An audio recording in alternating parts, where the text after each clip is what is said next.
Hello जी, good morning. कैसे हैं आप सभी लोग? उम्मीद करती हूँ अच्छे होंगे। मैं भी अच्छी हूँ और स्वागत करती हूँ आप सभी लोगों का अपने इसके ब्लॉगर में। तो ये मुंबई से लास्ट डे, मतलब इसके पहले वाला जो ब्लॉग आप लोग देखे हैं तो उसके बाद ही ये शुरू होता है ब्लॉग।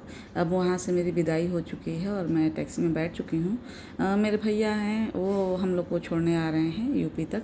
मेरे हस्बैंड नहीं आए हैं इस बार, उनको कुछ काम था इसलिए। और अपने एरिया से एकदम जस्ट हम लोग निकले हैं अभी कॉटन एक्सचेंज की तरफ। जो लोग मुंबई में रहते होंगे शायद इस एरिया को पहचानते होंगे। तो अब हम लोग जा रहे हैं कुर्ला एलटीटी जो रेलवे स्टेशन है वहाँ पे। तो मेरे भाई मुझे जा रहे हैं छोड़ने के लिए, क्योंकि सामान तो हो ही जाता है, लगेज हो जाता है, काफ़ी सारा हो जाता है। जितना लेके आते हैं वो तो लेके जाएंगे, जाहिर सी बात है। लेकिन कुछ अब मुंबई में आए हैं तो ख़रीदी भी हो जाता है बच्चों का और अपना।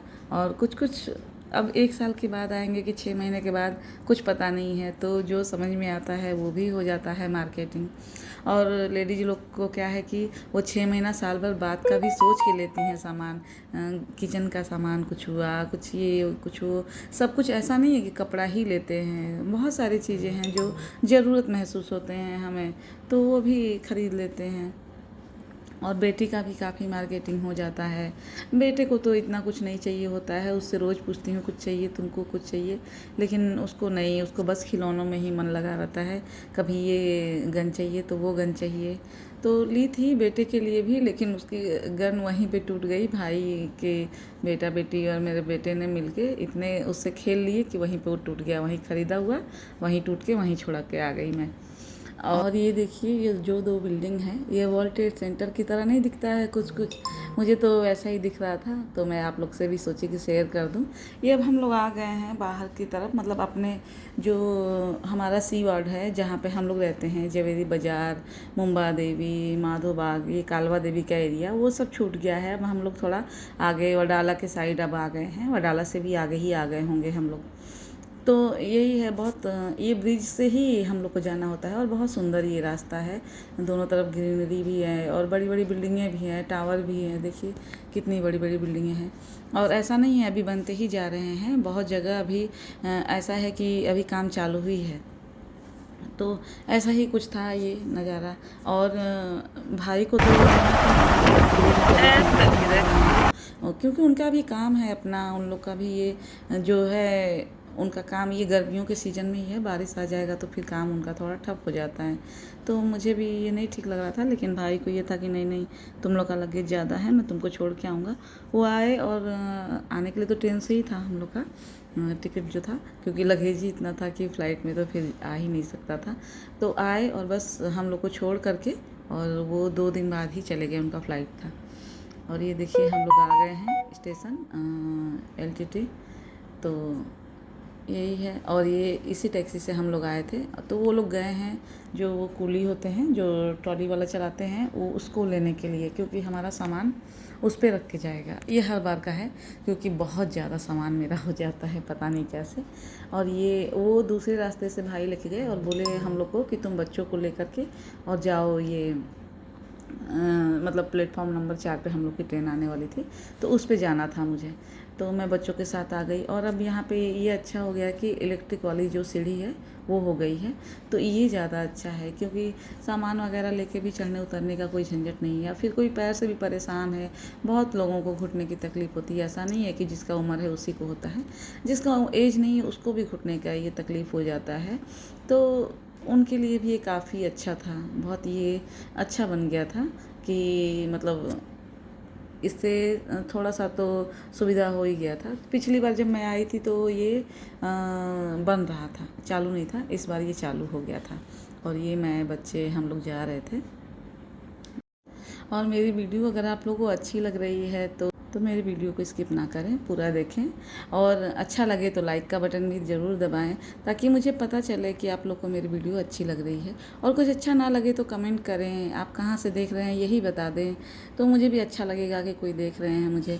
और मेरे व्यूज़ जो हैं वो बहुत कम हो गई है, पता नहीं क्यों, क्योंकि मैं मुंबई गई थी तो वहाँ पर टाइम पर वीडियो अपलोड नहीं कर पाती थी। क्योंकि अब वहाँ पर जाहिर सी बात है, यहाँ वहाँ जाना आना, मिलना मिलाना सबसे लगा रहता है। मैं अगर कहीं नहीं गई तो कोई मुझसे ही मिलने आ गया गया। तो इसीलिए 10 ही 12 दिन का टाइम था, तो ये भी था कि मतलब सबसे मिल भी लें। तो मैं टाइम पे ज़ाहिर सी बात है नहीं कर पा रही थी अपलोड वीडियो को, उसके लिए सॉरी। लेकिन अब टाइम टू टाइम मैं जो वीडियो है उसको अपलोड करती रहूँगी। तो ये मुंबई से अब लास्ट ही वीडियो है, क्योंकि अब तो हम लोग रिटर्न हो गए हैं। तो अब जितनी वीडियो हैं आपको यहाँ की मिलेगी, मेरे ससुराल की तरफ की। और ये ट्रेन वहाँ से खुल चुकी थी जो LTT से है। तो इसीलिए आप सभी लोगों से मेरा रिक्वेस्ट है कि लाइक शेयर और सब्सक्राइब ज़रूर करें। सब्सक्राइब तो मस्ट है। मेरे सब्सक्राइबर पता नहीं क्यों, कोई लोग तो हैं जो मतलब सब्सक्राइब करके भी अनसब्सक्राइब कर देते हैं, और पता नहीं क्यों कर देते हैं, मुझे नहीं पता है। और आप लोगों को क्या अच्छा नहीं लगा जिसकी वजह से अनसब्सक्राइब कर दिए? कम से कम रीज़न तो मुझे पता होनी चाहिए कि आगे चल के मैं उसके सुधार कर सकूँ अपने वीडियोज़ में। तो बस यही कहना चाहती थी मैं। और ये रास्ता शुरू हो गया था, अब सफ़र का जो है शुरुआत हो गया था यूपी के लिए। तो आने का तो मन किसका ही करता है मायके से, लेकिन आना पड़ता है। दोनों ही तरफ से मोह माया जो है लड़कियों को जुड़ा होता है। मैं बोली ना कि या तो लड़कियां 2 तरह से ले सकती हैं, या तो ऐसे ले सकती हैं कि मतलब हमारे 2 घर हैं, या फिर ऐसे ही ले सकती हैं कि हमारा कोई घर ही नहीं है। तो मैं पॉजिटिव वे में लेती हूँ कोई भी चीज़ को। तो मैं अपना 2 घर मानती हूँ। मैं ऐसा क्यों मानूँ कि मेरा कोई नहीं घर है? मेरा दोनों ही घर है। तो मायके में भी मेरा घर है और ससुराल भी मेरा ही घर है। क्योंकि क्या होता है ना कि ये फीलिंग के ऊपर है। आपको या तो शादी के बाद फील करा दिया जाता है कि आप बस ससुराल है आपका, और या तो मेरे यहाँ मेरे मायके में भगवान की दया से मेरे भाई भाभी सब लोग बहुत अच्छे हैं कि मुझे कभी ये फील ही नहीं हुआ है कि मायका मेरा चेंज हो गया, या फिर मायका मेरा रहा ही नहीं। ऐसा कभी मुझे फ़ील नहीं हुआ है। तो मैं इसके लिए तो मैं बहुत बहुत भगवान की धन्यवाद करती हूँ कि मुझे ऐसा मायका मिला है। और ये सबको पता है और दिखता भी है। मेरे मम्मी पापा नहीं है, लेकिन मेरे भाई और भाभी कभी मुझे मतलब दोनों तीनों भाई मेरे और मेरी भाभी भी कभी ये नहीं महसूस होने देती कि मेरा मतलब मायका मतलब मम्मी पापा नहीं है, या चाहे मम्मी पापा होते तो ये करते वो करते, ऐसा कुछ भी नहीं है। मेरे मम्मी पापा के नहीं रहने के बाद भी मेरे भाई और भाभी बहुत अच्छे हैं। बस मेरे और ये चाहे मेरे बच्चों के मुंह से निकलने की बात है कि वो एक एक चीज़ के लिए वो लोग तैयार रहते हैं कि मैं बोलूँ कि क्या चाहिए मुझे, चाहे मेरे बच्चों को क्या चाहिए, सब चीज़ के लिए वो लोग तैयार रहते हैं।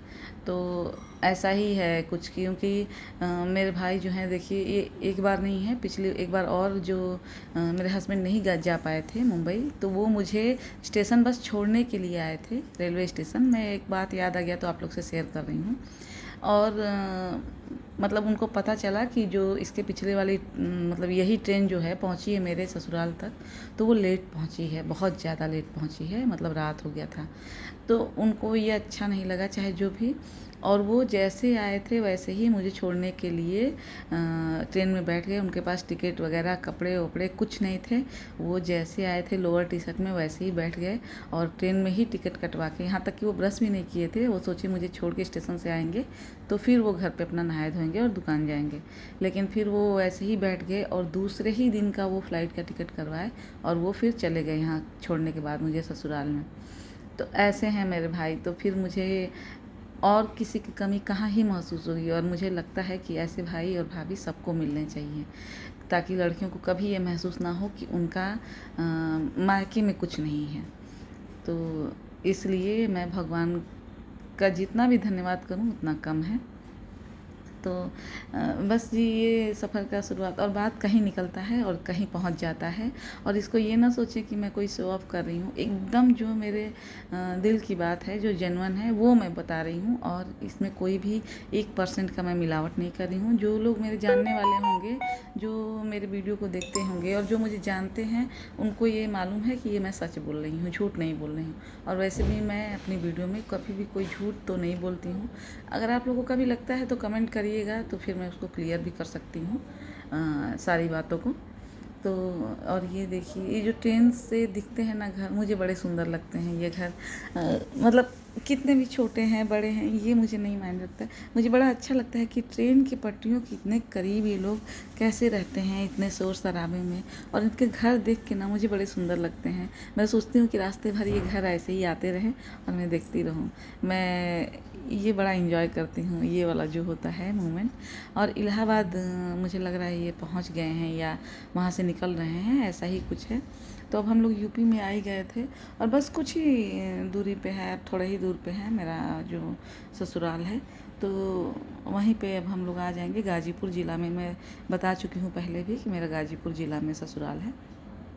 तो अब वहाँ के मतलब ज़्यादा दूरी नहीं है यहाँ से इलाहाबाद से। मुझे लग रहा है 4 घंटे या 5 घंटे की ही दूरी होगी, ज़्यादा दूरी नहीं है। पूरा सफ़र हम लोग का तय हो चुका है। अब बस जो कहा जाता है ना कि उल्टी गिनती शुरू हो जाएगी, वही हाल है, उल्टी गिनती शुरू हो गई। और मन नहीं लगता है, मन ही नहीं करता है कि अब मैं उतरूँ और ससुराल जाऊँ, क्योंकि अब टेंशन भी लगा रहता है कि अब जाने के बाद मतलब मन नहीं लगेगा कुछ दिन तक, मायके की याद आएगी। और ये सेम सिचुएशन होता है जब ससुराल से मायके भी जाते हैं तो, कि टेंशन लगा रहता है कि हस्बैंड कैसे खाएंगे, नाश्ता में लेट ना हो जाए। और लेकिन ये अलग बात है कि वहाँ जाने के बाद जहाँ जाओ वहाँ ढल जाते हैं, मेंटेन हो जाते हैं थोड़े, मतलब 2-4 घंटों में। मायके भी जब पहुँचते हैं, भाई भाभी भतीजा भतीजी सबसे मिलते हैं, तो फिर ये सारे टेंशन दूर हो जाते हैं, फिर नहीं याद रहता है। और जब आते हैं मायके से ससुराल भी, तो भी फिर मायके कुछ दिनों में भूल ही जाता है, क्या करेंगी। और ये है गंगा जी जो इलाहाबाद की हैं। तो जो लोग दूर हैं या जो नहीं दर्शन कर पाते हैं वो कर लें मेरे ब्लॉग के थ्रू गंगा माता का दर्शन। और ये देखिए जितनी भी ये ज़मीनें हैं, तो कुंभ लगता है यहाँ पे। कुंभ में ये सब जगह ये भरी हुई होती है। यहाँ पे टेंट लगता है, जो श्रद्धालु हैं आके बहुत लोग महीना दिन भी रहते हैं यहाँ पे। और जो कुंभ का है पूरा लाभ उठाते हैं। यहाँ पे वो अपना नहाते हैं और पूजा पाठ में लीन हो जाते हैं। वो अलग ही दुनिया होती होगी। अब मैं तो उसको इतना फील करके नहीं बता पाती हूँ। और क्योंकि कभी मैं गई ही नहीं हूँ कुंभ नहाने, सही पूछिए तो कभी आज तक गई नहीं हूँ, तो पता नहीं। मैं बस देखी हूँ, बहुत बार ऐसा हुआ है कि कुंभ लगा है तो मैं मुंबई से आई हूँ, तो फिर मैं ये ट्रेन में से ही जितना हो सके नज़ारा देखी हूँ। और 1 इंच की जगह जो होती है वो नहीं यहाँ पे मिलेगी कि ऊपर से ही इतना भीड़ भाड़ दिखता है, तो नीचे ये ज़मीन पे कितना भीड़ होता होगा, लाखों की संख्या में लोग होते हैं। तो वही है। और मैं कभी भी मतलब यहाँ आके नहाने का जो होता है वो अवसर तो नहीं मिला है, लेकिन कभी देखते हैं आगे अगर भविष्य में हुआ तो अगर मैं यूट्यूब पे रहूँगी तो आप लोग से ज़रूर शेयर करूँगी। और अब हम लोग घर आ चुके और ये देखिए रूम का हालत, इतना सारा लगेज जो है ये भरा पड़ा है। और हाँ, मेरे भाई एक एसी भी दिए थे जो बाहर पड़ा हुआ है, कभी वो अगर अभी लगेगा तो फिर मैं उसका भी शेयर करूँगी वीडियो। तो बस जी, आज का वीडियो यहीं तक का था।